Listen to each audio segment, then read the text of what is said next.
YouTube channel हर्फ हकीकत पर आप दोस्तों को खुशामदीद कहते हैं। दीन पर रोने वाला कोई नहीं। इमाम इब्न अकील रहमतुल्लाह ताला फरमाते हैं, मैंने लोगों के अहवाल का जायज़ा लिया तो मामला बड़ा ही अजीब पाया। आगे वो क्या फरमाते हैं जानने के लिए जुड़े रहिए हमारे यूट्यूब चैनल हर्फ हकीकत के साथ।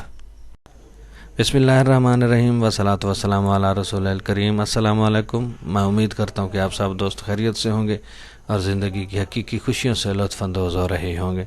तो आइए चलते हैं कहानी की जानिब। इमाम इब्न अकील रहमतुल्लाह ताला अलैह फरमाते हैं, मैंने लोगों के अहवाल का जायज़ा लिया तो बड़ा ही अजीब मामला पाया।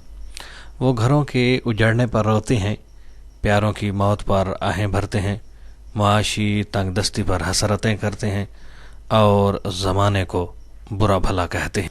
हालांकि वो देखते हैं कि इस्लाम की इमारत गिर रही है, दीन फ़िरक़ों में बँट चुका है, सुन्नतें मिट रही हैं और बिदात का गलबा है, गुनाहों की कसरत है, लेकिन इनमें से अपने दीन के लिए रोने वाला कोई नहीं है।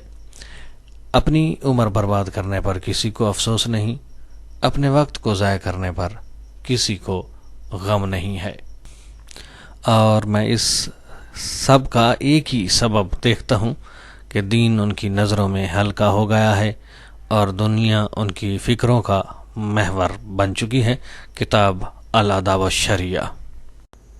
अब तक के लिए इतना ही। वीडियो पसंद आए तो लाइक कीजिएगा और शेयर कीजिएगा और कमेंट सेक्शन में जाकर अपनी राय से ज़रूर आगाह कीजिएगा। आपकी दुआओं का तालिब आपका अपना खान गुलाम मुस्तफ़ा बलोच।